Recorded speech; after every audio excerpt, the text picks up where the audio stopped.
অনেকদিন আগের কথা। ইরাকের একটি পুরনো এবং বিখ্যাত শহর বসরার বাইরে খেজুরের বাগান থেকে একটু দূরে মাটি ও কাদা দিয়ে তৈরি একটি ছোট কাঁচা বাড়ি ছিল। সেই বাড়িতে এক অত্যন্ত সম্ভ্রান্ত ও আত্মমর্যাদাপূর্ণ পরিবার বাস করত। বাড়ির পরিবেশ ছিল দারিদ্র্য ও অভাব অনটনে ভরা, কিন্তু সেই চার দেয়ালের মধ্যে শান্তি ও আলোর অভাব ছিল না, কারণ সেখানে বসবাসকারী মানুষজন আল্লাহর ইচ্ছায় সন্তুষ্ট থাকতেন। সেই বাড়ির প্রবীণ কর্তা শেখ আবদুল্লাহ তখন তার জীবনের শেষ সময় দেখছিলেন, কারণ তিনি এক দীর্ঘ ও কষ্টকর রোগে ভুগছিলেন।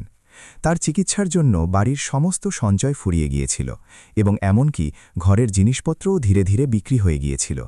শেখ আবদুল্লাহর একজন যুবক পুত্র ছিল, যার নাম হামজা। সে তার ভদ্রতা, পরিশ্রম এবং পিতামাতার সেবার জন্য পুরো এলাকায় পরিচিত ছিল। হামজা খুব ভোরে উঠত, ফজরের নামাজ আদায় করত, তারপর তার বৃদ্ধ বাবার হাত পা টিপে দিত, তাকে ওষুধ খাওয়াত এবং তারপর জীবিকার সন্ধানে বেরিয়ে পড়ত। কিন্তু গত কয়েক মাস ধরে পরিস্থিতি এমন মোড় নিয়েছিল যে শহরে কাজ পাওয়া কঠিন হয়ে গিয়েছিল এবং ঋণদাতাদের তাগাদা বাড়তে শুরু করেছিল। বিশেষ করে শহরের এক ধনী ও কঠোর মেজাজের ব্যবসায়ী, যার নাম কাসিম, সে শেখ আবদুল্লাহকে চিকিৎসার জন্য কিছু দিনার ধার দিয়েছিল এবং এখন সে তার টাকা ফেরত চাইছিল। একদিন সন্ধ্যায় যখন সূর্য ডুবে যাচ্ছিল এবং বাড়িতে খাওয়ার জন্য শুধু শুকনো রুটি আর জল ছিল, হামজা খালি হাতে বাড়ি ফিরল। তার মুখে ছিল হতাশা আর লজ্জার ছাপ। সে নিঃশব্দে ভেতরে প্রবেশ করল, যাতে তার অসুস্থ বাবার ঘুম ভেঙে না যায়। কিন্তু শেখ আবদুল্লাহ জেগেছিলেন এবং তিনি তার ছেলের পায়ের আওয়াজ চিনতে পারলেন। তিনি দুর্বল কণ্ঠে ডাকলেন, হামজা, তুমি কি এসেছো বাবা? হামজা তৎক্ষণাৎ তার খাটের পাশে গেল এবং হাঁটু গেড়ে বসে তার হাত ধরে চুমু খেতে লাগল। ভারী গলায় বলল, হ্যাঁ আব্বাজান, আমি এসেছি, কিন্তু আজও কোনো সুখবর আনতে পারিনি। বাজারে আজও মন্দা ছিল এবং কেউ মজুরির জন্য ডাকেনি। এই কথা শুনে শেখ আবদুল্লাহ দীর্ঘশ্বাস নিলেন এবং তার কাঁপতে থাকা হাত ছেলের মাথায় রাখলেন এবং বললেন, বাবা, হতাশ হইও না। আল্লাহর ভাণ্ডারে কোনো কমতি নেই। হয়তো এটা আমাদের পরীক্ষার সময়। আর মনে রেখো, আসল ধন সম্পদ নয়, বরং ঈমান ও চরিত্র। তারা কথা বলছিলেন এমন সময় বাইরে দরজায় জোরে জোরে ধাক্কা পড়ল এবং কেউ একজন কঠোর স্বরে ডাকল, এই আবদুল্লাহ, বাইরে এসো, আজ হিসাব করেই যাব। হামজা বুঝতে পারল যে এ কাসিম সৌদাগর। সে তার মায়ের দিকে তাকাল, যিনি ভয় পেয়ে কোণে বসে তসবি পড়ছিলেন। হামজা চোখে ইশারায় তাকে সান্ত্বনা দিল এবং দরজা খোলার জন্য উঠল। কিন্তু শেখ আবদুল্লাহ তার হাত ধরে নিলেন এবং তার চোখে এক অদ্ভুত দ্যুতি নিয়ে বললেন, দাঁড়াও বাবা, দরজা খোলার আগে আমার সঙ্গে একটি ওয়াদা করো। হামজা বিস্ময় ও শ্রদ্ধার সাথে জিজ্ঞেস করল, কেমন ওয়াদা আব্বাজান? বৃদ্ধ বাবা বললেন, পরিস্থিতি যত খারাপই হোক না কেন, গলায় তরবারি এসে গেলেও তুমি কখনো মিথ্যার আশ্রয় নেবে না। মনে রেখো, সত্যই মুমিনের ঢাল, আর যে সত্য কথা বলে আল্লাহ তাকে গায়েব থেকে সাহায্য করেন। তুমি কি ওয়াদা করো? হামজা তার বাবার চোখে তাকালো এবং দৃঢ় কণ্ঠে বলল, আমি আল্লাহকে সাক্ষী রেখে ওয়াদা করছি আব্বাজান, আমার প্রাণ চলে গেলেও আমার মুখ থেকে শুধু সত্যই বের হবে। এই ওয়াদা করে হামজা দরজা খুলল। সামনে কাসিম সৌদাগর তার দুই কর্মচারীর সাথে দাঁড়িয়েছিল এবং তার চেহারা রাগে লাল হয়েছিল। কাসিম হামজাকে দেখেই চিৎকার শুরু করল, কোথায় তোর বাবা? আজ আমার 500 দিনার চাই, না হলে আমি এই বাড়ি দখল করে নেব। হামজা অত্যন্ত বিনয় ও নম্রতার সাথে মাথা ঝুঁকিয়ে বলল, কাসিম চাচা, আমার বাবা ভীষণ অসুস্থ এবং কথা বলার মতো অবস্থায় নেই। আপনার টাকার ব্যাপারে সত্যি কথা হলো, এই মুহূর্তে আমাদের কাছে একটি ফুটি করিও নেই। ঘরে খাবার জন্যেও কিছু অবশিষ্ট নেই। কাসিম আশা করেছিল যে হামজা কোনো অজুহাত দেবে বা মিথ্যা প্রতিশ্রুতি দেবে, কিন্তু এত স্পষ্ট এবং তিক্ত সত্য শুনে সে এক মুহূর্তের জন্য চুপ হয়ে গেল।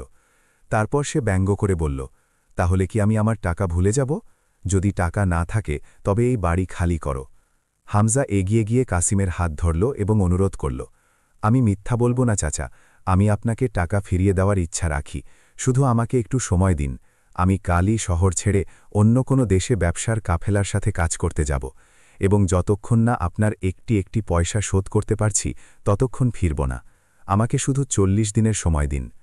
হামজার চোখে সত্যের এমন আকর্ষণ ছিল এবং তার কণ্ঠস্বর এত দৃঢ় ছিল যে কাসিমের মতো কঠোর হৃদয়ের মানুষও গলে গেল। সে তার কর্মচারীদের পিছিয়ে যেতে ইশারা করল এবং বলল, ঠিক আছে যুবক, তোমার সততা আমাকে থামিয়ে দিল। আমি তোমাকে 40 দিন সময় দিলাম। যদি 40 দিন পর তুমি না ফেরো বা টাকা না আনো, তবে আমি এই বাড়ি বিক্রি করে আমার হিসাব পূরণ করব। এই বলে কাসিম সেখান থেকে চলে গেল এবং হামজা স্বস্তির নিঃশ্বাস ফেলল। দরজা বন্ধ করে যখন সে ফিরল তখন তার মায়ের চোখে জল ছিল। তিনি এগিয়ে এসে হামজাকে বুকে জড়িয়ে ধরলেন। নাপির সেই ব্রক্ষের যে প্রমিরে দকা নেমে এসেছিল, হামজা সফরের প্রস্তুতি শুরু করল। তার কাছে ছিল কিছু শুকনো রুটি এবং একটি পুরনো জলের মশকিজা। যখন সে বাড়ি থেকে বেরোতে যাচ্ছিল, শেখ আবদুল্লাহ তাকে কাছে ডাকলেন। তার চোখ ছলছল করছিল, কিন্তু ঠোঁটে ছিল হাসি। তিনি তার কাঁপানো হাত তুলে আকাশের দিকে তাকালেন এবং হৃদয়ের গভীর থেকে দোয়া করলেন, হে আল্লাহ, আমার ছেলে আজ সত্য কথা বলে আমার মাথা উঁচু করেছে।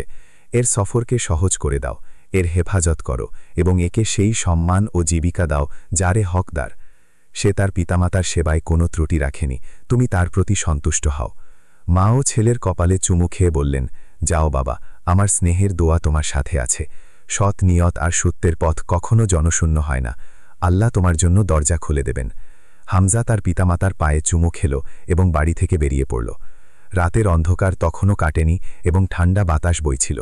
সে কাঁধে গাটরি সামলে শহরের সেই দরজার দিকে চলল, যেখান থেকে ভোরে বড় ব্যবসায়ীদের কাফেলা অন্য দেশের দিকে রওনা হয়। তার হৃদয়ে প্রিয়জনদের থেকে বিচ্ছিন্ন হবার কষ্ট অবশ্যই ছিল, কিন্তু তার সংকল্প ছিল পাহাড়ের মতো দৃঢ়, যে সে তখনই ফিরবে যখন তার বাবার ঋণ পরিশোধ করার যোগ্য হবে। সে জানত না যে তার জন্য পথে কি কি বিপদ ও পরীক্ষা অপেক্ষা করছে, কিন্তু পিতামাতার দোয়া তার মাথার উপর শামিয়ানার মতো ছিল, যা তাকে আসন্ন রোদ থেকে রক্ষা করার জন্য প্রস্তুত ছিল।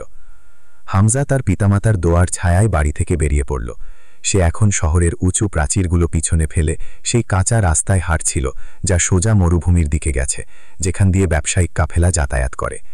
রাতের ঠান্ডা এখন ধীরে ধীরে ভোরের প্রথম কিরণে পরিবর্তিত হচ্ছিল। হামজা যখন শহরের বাইরের বড় মাঠে পৌঁছল, তখন সেখানে একটি বড় কাফেলা রওনা হওয়ার প্রস্তুতি নিচ্ছিল। উটের গলায় বাঁধা ঘণ্টার শব্দ আর মুসাফিরদের নিজেদের মধ্যে কথোপকথনে পরিবেশ মুখরিত ছিল। হামজা সাহস করে কাফেলার সর্দারের কাছে গিয়ে কাজ চাইল, যিনি ছিলেন একজন কঠোর মেজাজের এবং অভিজ্ঞ ব্যক্তি। প্রথমে তিনি হামজার রোগা শরীর আর পুরনো ফাঁকা কাপড় দেখে প্রত্যাখ্যান করলেন, কিন্তু হামজা যখন বিনয়ের সাথে বলল যে সে সফরে পশুদের দেখাশোনা এবং মাল বহনের সব কাজ করবে এবং বিনিময়ে শুধু শুকনো রুটি আর জল নেবে, তখন সর্দার তাকে অনুমতি দিলেন। এভাবে হামজার প্রথম সফর শুরু হল, যা কোনো পরীক্ষার চেয়ে কম ছিল না। প্রথম দিনেই যখন সূর্য মাথার ওপরে উঠল, তখন মরুভূমির উত্তপ্ত বালি আগুন ঢালতে শুরু করল। হামজা যে ঘরের ছায়ায় থাকতে অভ্যস্ত ছিল, তার পক্ষে এই গরম সহ্য করা কঠিন হচ্ছিল। কিন্তু যখনই সে ক্লান্তি অনুভব করত বা তৃষ্ণায় গলা শুকিয়ে যেত, তখন তার বৃদ্ধ বাবার সেই হাসিমাখা মুখটা মনে পড়ত, যিনি ঋণের বোঝায় চাপা পড়েও হাসছিলেন, আর মায়ের সেই সজল চোখ মনে পড়ত, যা দোয়ার জন্য উঠেছিল। এই স্মৃতিগুলো তার পায়ে নতুন শক্তি দিত এবং সে ইয়া আল্লাহ মদদ বলে এগিয়ে যেতে থাকত। রাতে যখন কাফেলা থামত এবং সবাই আগুন জ্বালিয়ে খাওয়া দাওয়া করত ও হাসাহাসি করত, তখন হামজা এক কোণে বসে তার শুকনো রুটি জলে ভিজিয়ে খেত এবং আকাশের তারাদের দেখে ভাবত যে তার আব্বা কি ওষুধ খেয়েছেন, তার কি কোনো কষ্ট হচ্ছে না। এভাবে দিন কাটতে লাগল এবং হামজা তার নীরবতা ও পরিশ্রম দিয়ে কাফেলার লোকদের মন জয় করতে লাগল। কিন্তু তৃতীয় দিনের সন্ধ্যায় যখন কাফেলাটি এক বিপজ্জনক ও জনশূন্য উপত্যকা পার হচ্ছিল, যাকে মৃত্যুর উপত্যকা বলা হতো, হঠাৎ চারদিক থেকে ধুলোর ঝড় উঠল এবং দেখতে দেখতে মুখ ঢাকা অশ্বারোহীরা কাফেলাকে ঘিরে ফেলল। এরা ছিল সেই এলাকার সবচেয়ে ভয়ঙ্কর ডাকাত, যাদের নাম শুনলেই ব্যবসায়ীরা কেঁপে উঠত। শোরগোল শুরু হল এবং শিশু ও নারীদের চিৎকার চেঁচামেচিতে বাতাস কেঁপে উঠল। ডাকাতরা এসেই লুটপাট শুরু করে দিল। তারা প্রত্যেক মুসাফিরের কাছে যেত এবং তলোয়ারের ডগায় তাদের সমস্ত মাল ও সম্পদ ছিনিয়ে নিত। কেউ প্রতিবাদ করলে তাকে মারতে তারা এক মুহূর্তও দেরি করত না। হামজা একটি উটের পাশে দাঁড়িয়ে সব দেখছিল।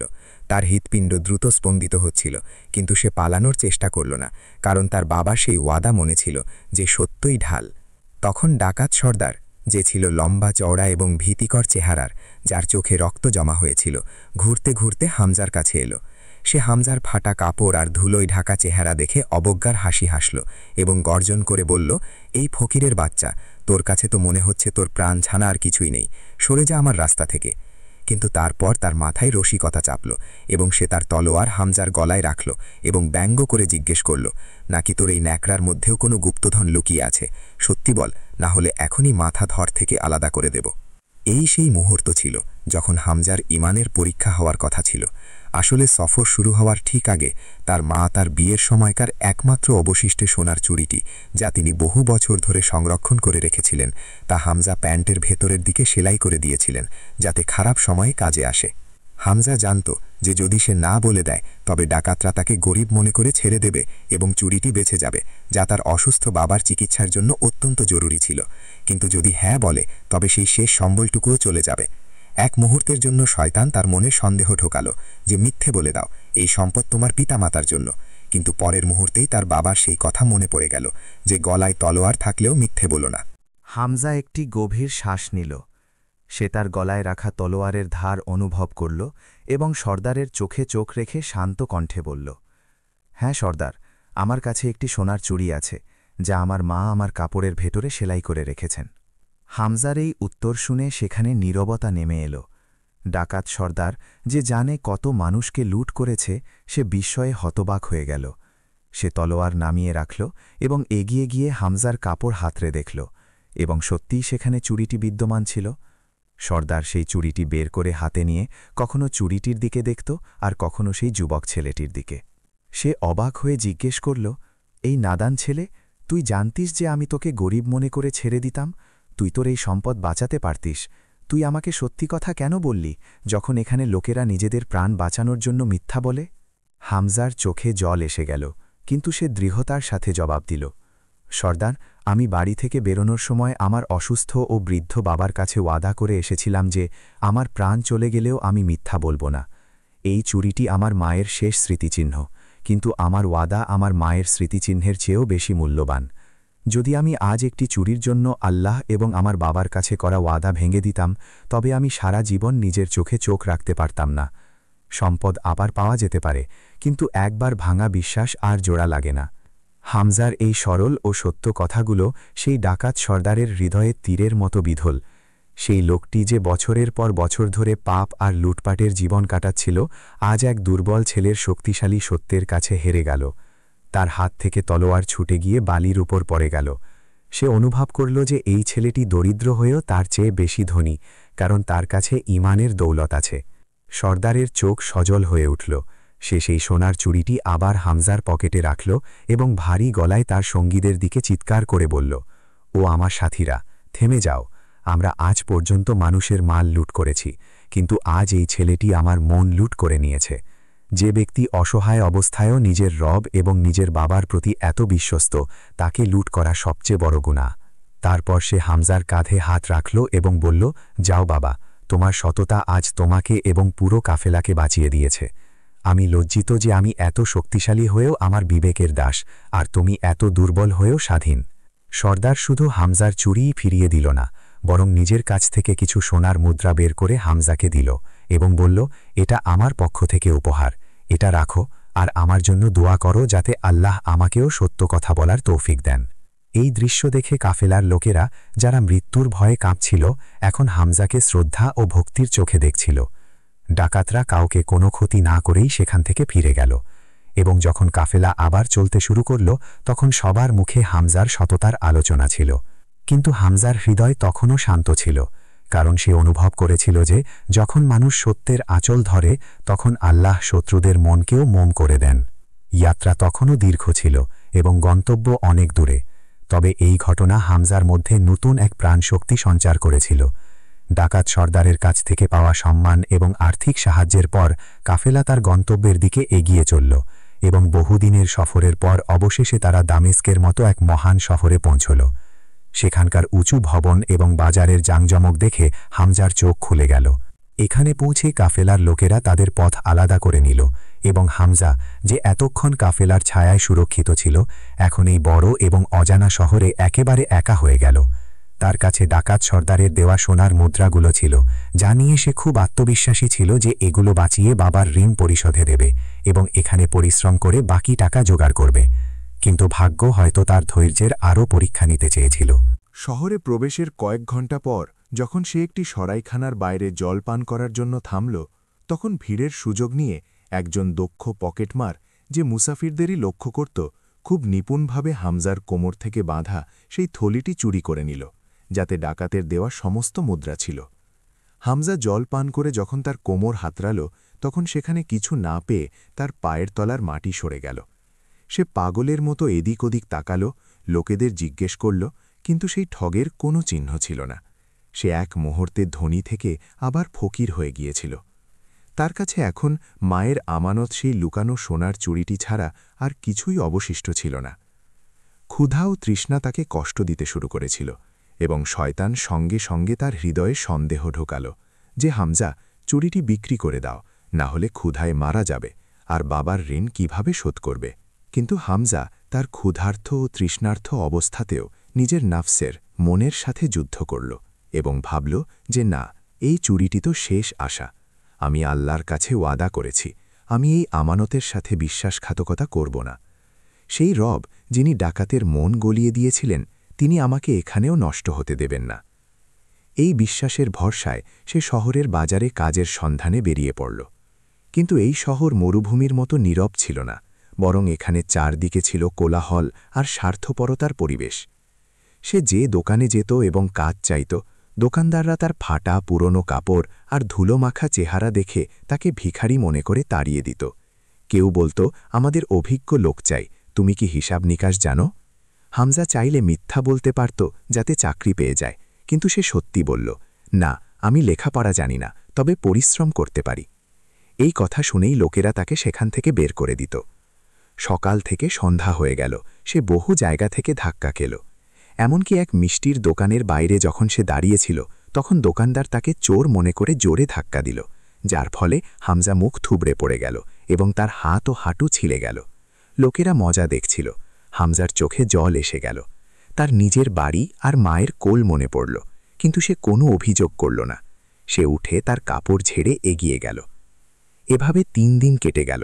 হামজা শুধুমাত্র জল পান করে কাটিয়েছে। দুর্বলতায় তার শরীর কাঁপতে শুরু করেছিল। তৃতীয় দিনের দুপুরে সে শহরের সবচেয়ে বড় কাপড়ের ব্যবসায়ী শেখ জুবায়েরের বিশাল গুদামের বাইরে অচেতন হয়ে বসেছিল। শেখ জুবায়ের শহরের সবচেয়ে ধনী কিন্তু নীতির দিক থেকে কঠোর মানুষ হিসেবে পরিচিত ছিলেন। এমন সময়ে গুদামের ভেতরে কিছু শ্রমিক ভরা গাঁটুরি তুলে রাখছিল। একজন শ্রমিকের হাত থেকে ভুলবশত একটি মূল্যবান কাচের বয়াম, যা একজন বিশেষ গ্রাহকের জন্য আনা হয়েছিল, সেটি পিছলে পড়ে যেতেই হামজা বিদ্যুতের মতো দ্রুততা দেখাল এবং তার দুর্বলতা সত্ত্বেও লাফ দিয়ে সেই বয়ামটিকে মাটিতে পড়ার আগেই শূন্যে ধরে ফেলল। কিন্তু এই প্রচেষ্টায় সে নিজে জোরে মাটিতে পড়ে গেল এবং বয়ামটি রক্ষা পেল। শেখ জুবায়ের, যিনি তার গুদামের তত্ত্বাবধান করছিলেন, তিনি এই দৃশ্য দেখলেন। তিনি এগিয়ে এসে হামজাকে উঠালেন। হামজার অবস্থা দেখে তিনি বুঝতে পারলেন যে ছেলেটি ক্ষুধার্ত।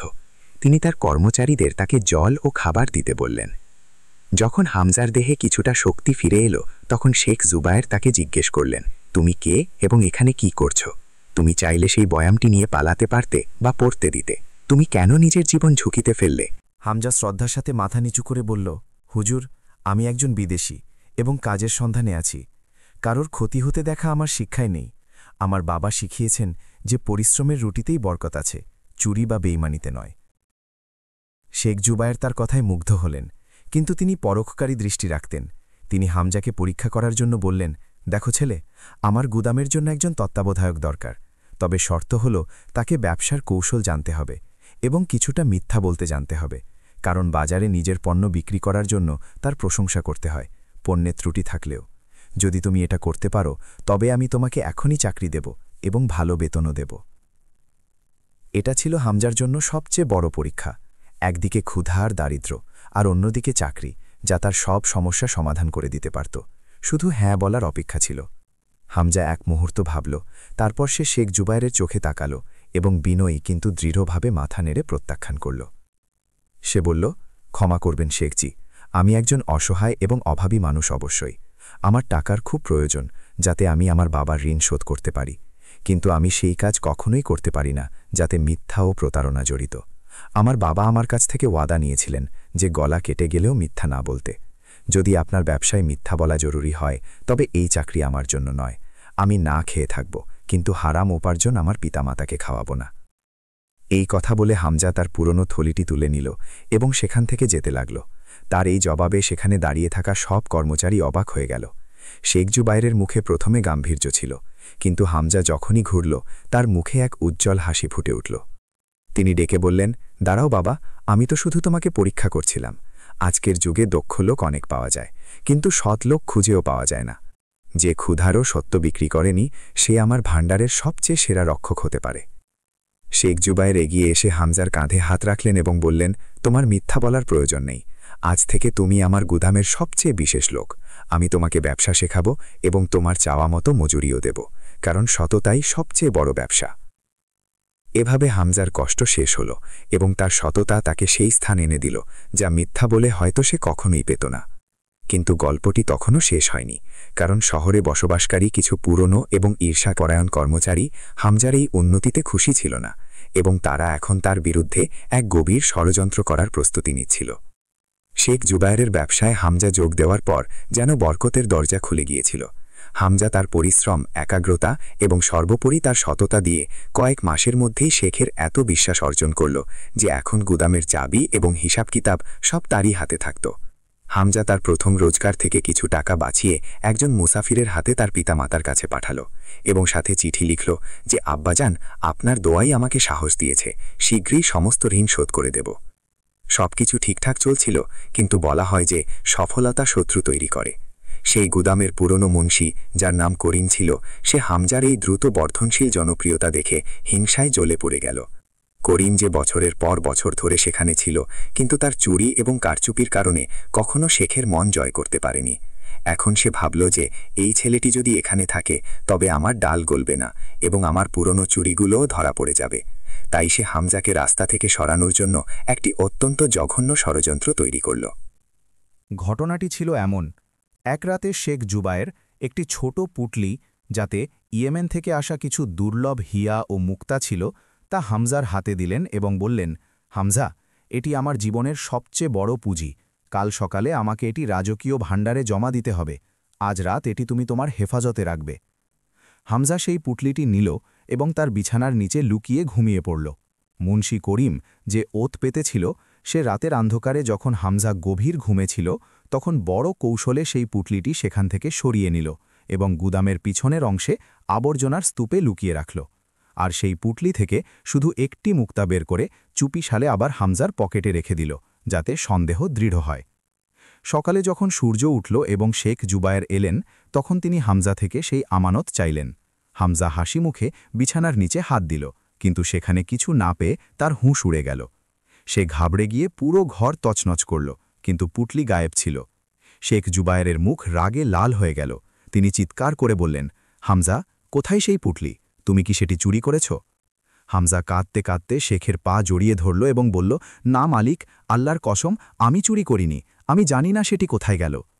এই হাঙ্গামার মাঝে মুন্সি করিম এগিয়ে এলো এবং বলল, হুজুর, গোলমাল করে কি হবে? তল্লাশি নেন, দুধের দুধ আর জলের জল হয়ে যাবে। শেখ আদেশ দিলেন এবং কর্মচারীরা হামজার তল্লাশি নিতে শুরু করল, এবং তখনই মুন্সি হামজার পকেট থেকে সেই একটি মুক্তা বের করে সবার সামনে দেখালো এবং চিৎকার করে উঠল, দেখুন হুজুর, এই দেখুন প্রমাণ। এই অকৃতজ্ঞ হারামজাদা ছেলেটি নিষ্পাপ সাজার চেষ্টা করছে, কিন্তু আসলে সে আস্তিনের সাপ। সেই মুক্তা দেখে শেখ জুবায়ের যেন আঘাত পেলেন। হামজার সততার উপর তার এত বিশ্বাস ছিল যে তিনি নিজের চোখকেও বিশ্বাস করতে পারছিলেন না, কিন্তু প্রমাণ তাদের সামনে ছিল। হামজা চিৎকার করে বলতে থাকল, এটা মিথ্যা, এটা আমার পকেটে কিভাবে এলো?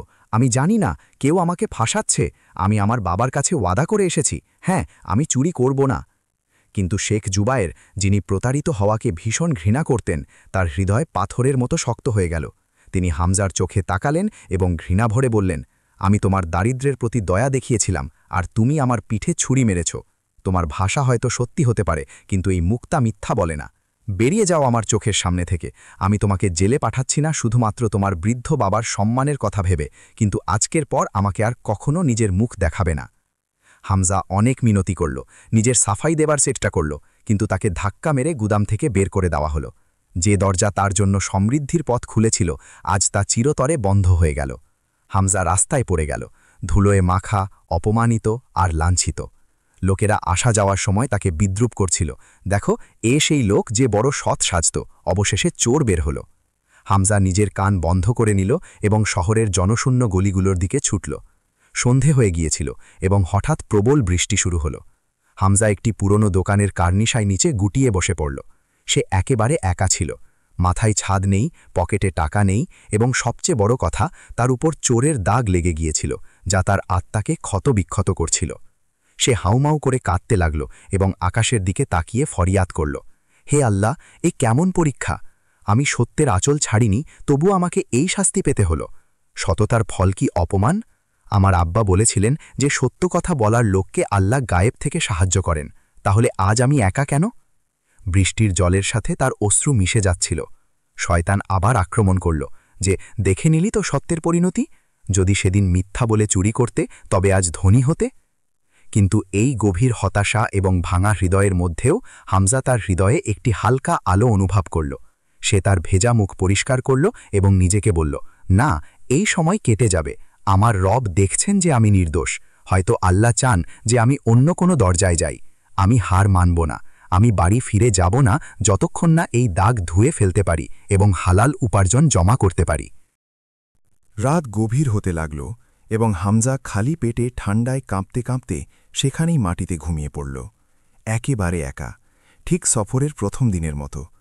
কিন্তু পার্থক্য ছিল এই যে সে এখন দুনিয়ার চোখে পড়ে গিয়েছিল এবং তাকে উঠে দাঁড়ানোর জন্য এখন কোনো অলৌকিক ঘটনার প্রয়োজন ছিল। সেই ঠান্ডা ও ভেজা রাতের পর যখন সূর্য উঠল, তার কিরণ শহরে পড়ল ঠিকই, কিন্তু হামজার জীবনের অন্ধকার দূর করতে পারল না। সে ঠান্ডায় কাঁপতে কাঁপতে সেই দোকানের কার্নিশ থেকে উঠল। তার শরীর জ্বরে পুড়ছিল এবং পেটে ক্ষুধার আগুন জ্বলছিল, যা গত কয়েকদিন ধরে তাকে নিংড়ে নিচ্ছিল। সে তার নোংরা ও কাদামাখা কাপড় ঝেড়ে আবার সেই আশায় চলতে শুরু করল যে হয়তো আজ কোনো দরজা খুলবে। কিন্তু খবর জঙ্গলের আগুনের মতো ছড়িয়ে পড়েছিল যে শেখ জুবায়েরের মতো নেক নাম ব্যবসায়ী যে যুবককে চোর বলে বের করে দেন, সে নিশ্চয় কোনো বড় অপরাধী হবে। হামজা যে গলি দিয়ে যেত, লোকেরা তাকে সন্দেহের চোখে দেখত। কখনো কখনো লোকেরা তাকে দেখে তাদের দোকানের জিনিসপত্র ভেতরে রেখে দিত, যেন সে কোনো লুটেরা। এই লাঞ্ছনা ও অপমানে তার হৃদয় ছিন্ন ভিন্ন হয়ে গিয়েছিল, কিন্তু পেটের দায় তাকে চলতে বাধ্য করছিল। সে হাঁটতে হাঁটতে শহরের শস্য বাজারে পৌঁছল, যেখানে ভারী বস্তা ওঠানোর জন্য শ্রমিকের প্রয়োজন ছিল। সেখানকার সুপারভাইজার তার দুর্বল অবস্থা দেখে প্রথমে প্রত্যাখ্যান করল, কিন্তু হামজা তার পায়ে পড়ে বলল যে, সাহেব, আমাকে শুধু এক বেলার রুটি দিন, আমি যত বলবেন তত কাজ করব। সুপারভাইজার অনিচ্ছায় রাজি হলেন। হামজা প্রথম ভারী বস্তাটি তার পিঠে তুলতেই তার হাড়গুলো যেন সাড়া দেওয়া বন্ধ করে দিল। দুর্বলতা ও জ্বরের কারণে তার পা টলমল করে উঠল এবং সে বস্তা সমেত মাটিতে পড়ে গেল। বস্তা ফেটে গেল এবং শস্য ছড়িয়ে পড়ল। সুপারভাইজার, যিনি আগেই রাগান্বিত ছিলেন, তিনি হামজাকে লাথি মারলেন এবং গালাগাল করতে করতে বললেন, অকর্মণ্য চোর, অলস কোথাকার, আমার ক্ষতি করে দিলি, দূর হ এখান থেকে, না হলে আমি তোর হাড় ভেঙে দেব।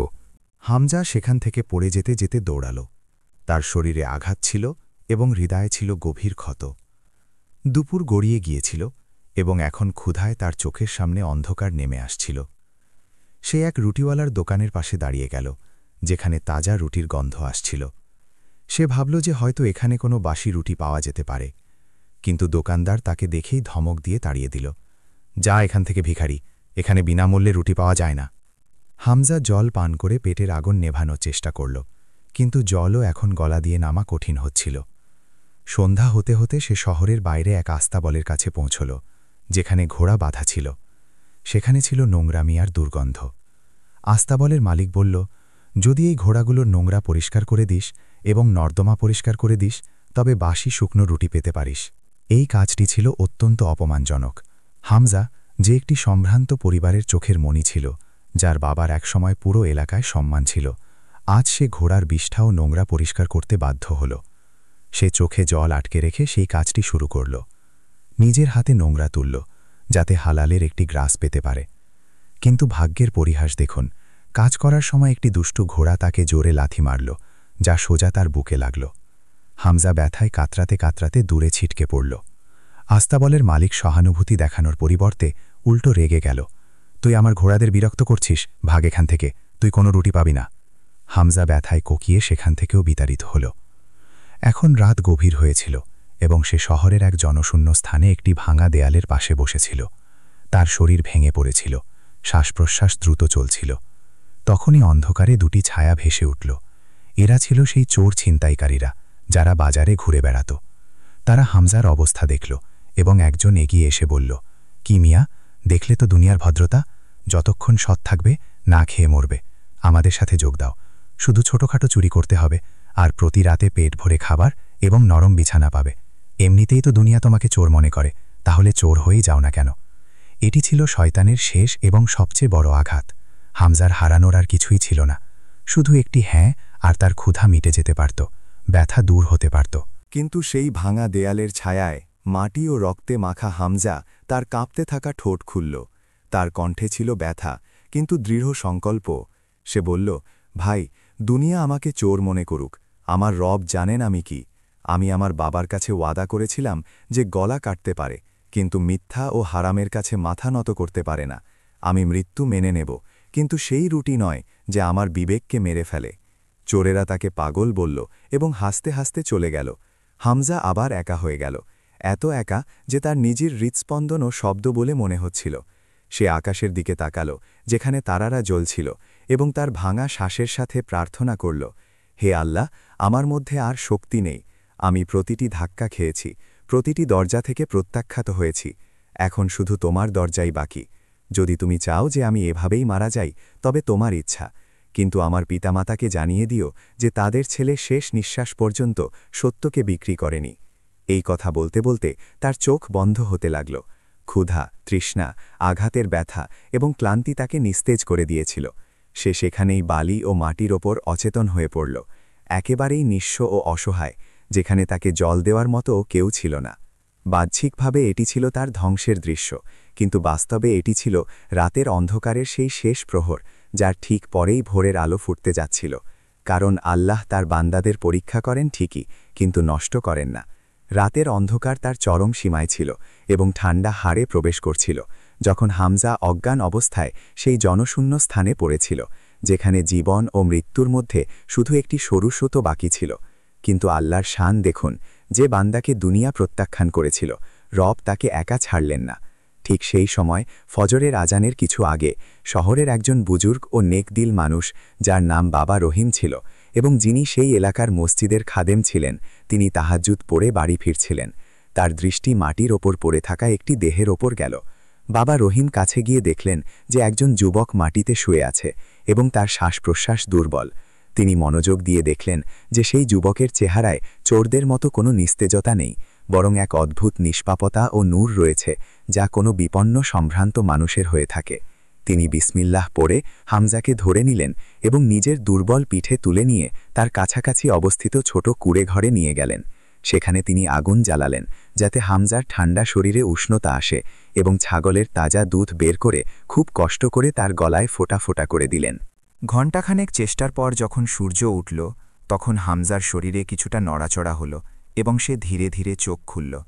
জ্ঞান ফিরেই অভিযোগ বা কান্নার পরিবর্তে তার মুখ থেকে প্রথম শব্দটি বের হল, আলহামদুলিল্লাহ, সমস্ত প্রশংসা আল্লাহর। বাবা রহিম, যিনি পাশে বসেছিলেন, এই কথা শুনে অবাক হয়ে গেলেন এবং বললেন, বাবা, তুমি কে? তোমার অবস্থা বলছে যে দুনিয়া তোমার উপর অনেক অত্যাচার করেছে, কিন্তু তোমার মুখে এখনও শুকরিয়া।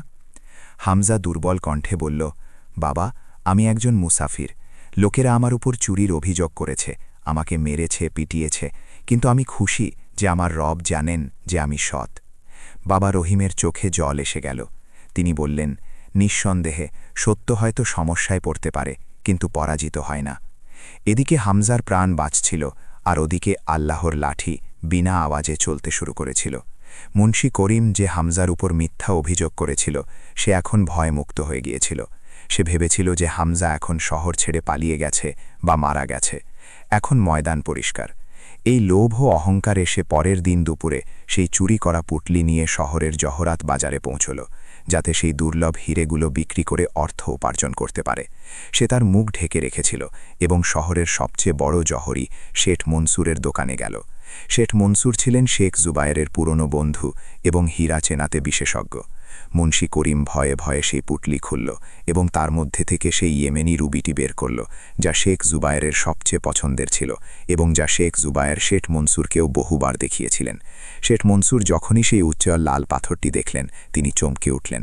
তার পারদর্শী দৃষ্টির সঙ্গে সঙ্গে চিনতে পারল যে এটি সেই রুবি যা শেখ জুবায়েরের কাছে ছিল। তিনি সন্দেহ গোপন করে মুন্সিকে জিজ্ঞেস করলেন, বড় মিয়া, এই দুর্লভ জিনিসটি কোথা থেকে এনেছ? এর দাম তো হাজার হাজার দিনার। মুন্সি ঘাবড়ে গিয়ে মিথ্যা গল্প বানালো, জি, এটা আমার পূর্বপুরুষদের স্মৃতিচিহ্ন, বাধ্য হয়ে বিক্রি করছি। শেঠ মনসুর বুঝতে পারলেন যে কিছু একটা গড়বড় আছে। তিনি তার কর্মচারীকে ইশারা করলেন যে দরজা বন্ধ করে দিক এবং কথা দিয়ে আটকে রেখে গোপনে শেখ জুবায়েরকে বার্তা পাঠালেন। কিছুক্ষণের মধ্যেই শেখ জুবায়ের সেখানে পৌঁছে গেলেন। তিনি দোকানে প্রবেশ করতেই যখন দেখলেন যে তারই মুন্সি করিম সেই রুবি বিক্রি করছে, তখন তার পায়ের তলার মাটি সরে গেল। সমস্ত দৃশ্য তার চোখের সামনে ঘুরে গেল। মুন্সি করিম শেখকে দেখে থরথর করে কাঁপতে লাগল এবং তার হাত থেকে সেই রুবিটি পড়ে গেল। শেখ জুবায়ের বজ্রকণ্ঠে জিজ্ঞেস করলেন, করিম, এটা তোমার কাছে কিভাবে এলো? সত্যি বলো, না হলে আজ তোমার চামড়া তুলে নেব। ভয়ে ও আতঙ্কে মুন্সি করিমের হুঁশ উড়ে গেল। সে শেখের পায়ে পড়ে গেল এবং কাঁদতে কাঁদতে বলল, দয়া করুন মালিক, আমার ভুল হয়ে গেছে। শয়তান আমাকে প্ররোচিত করেছিল।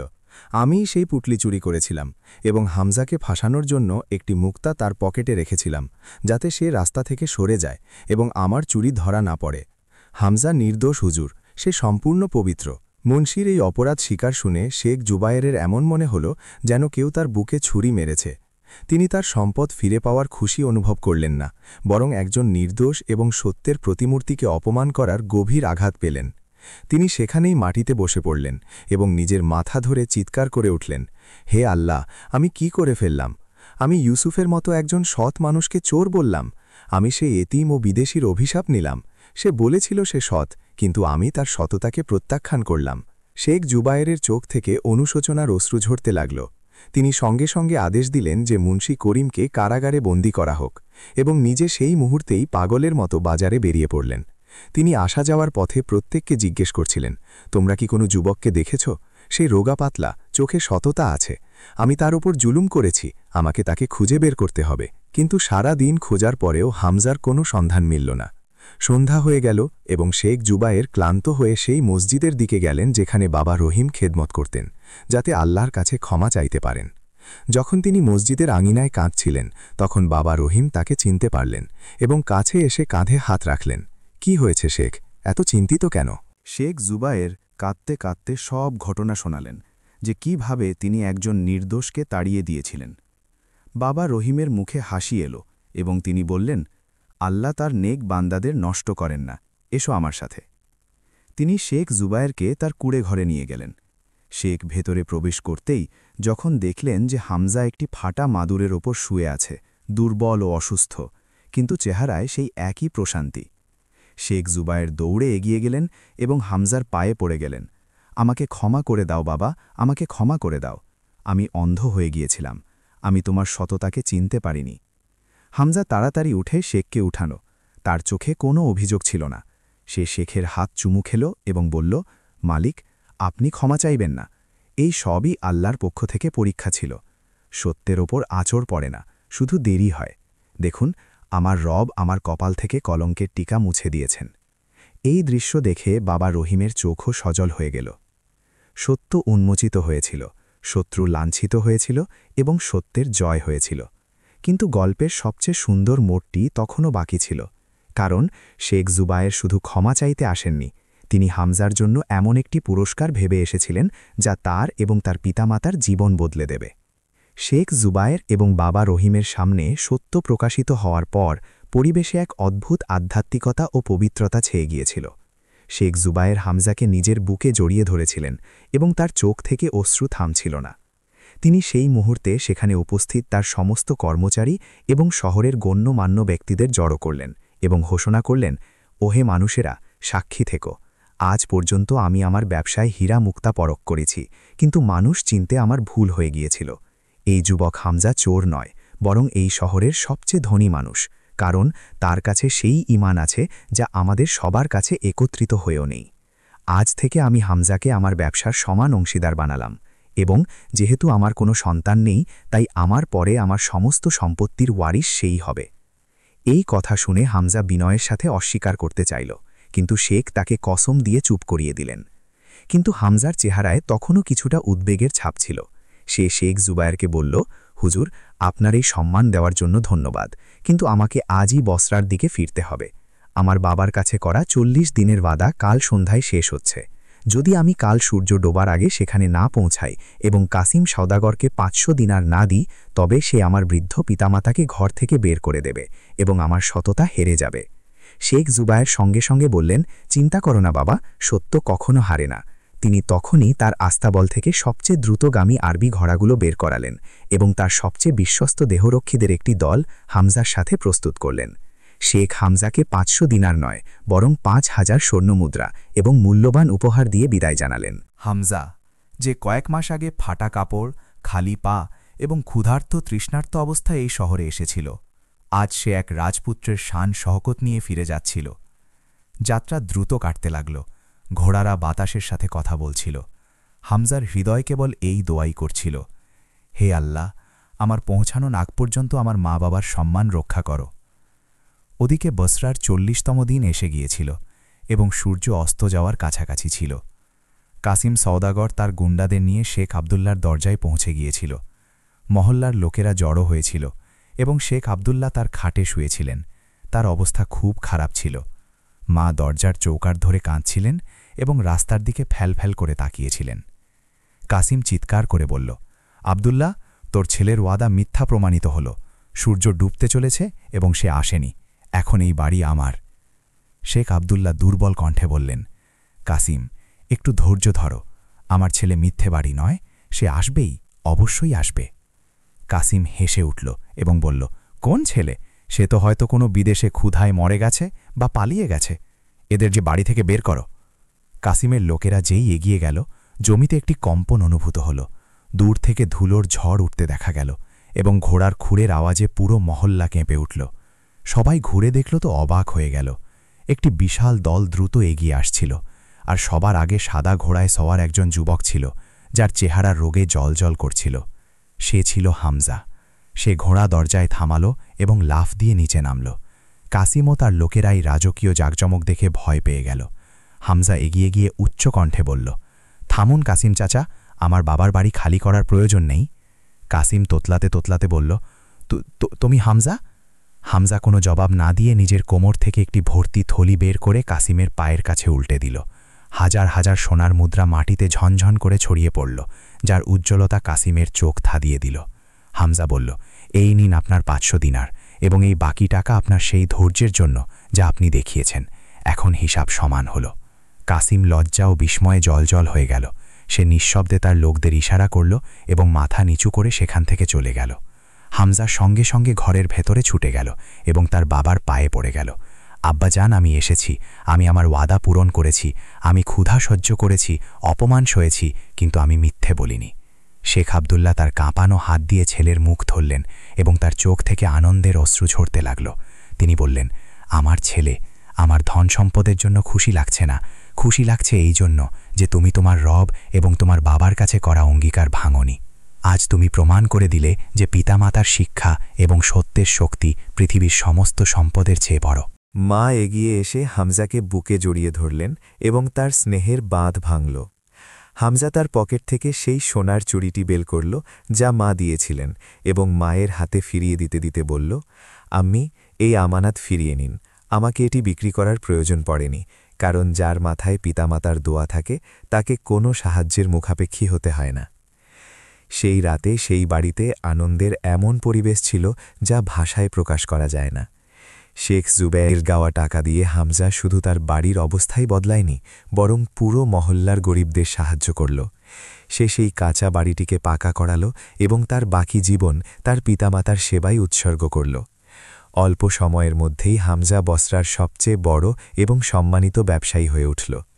লোকেরা তাদের আমানত তার কাছে রাখত, কারণ তারা জানত যে হামজার কথা সূর্যের উদয়ের চেয়েও বেশি সত্য। এবং এভাবেই সেই সফর, যা একটি ভাঙা চপ্পল আর খালি পকেটিয়ে শরমে ছিল, তা কেবলমাত্র সত্য এবং পিতামাতার দোয়ার বরকতে এক মহান সফলতায় শেষ হল।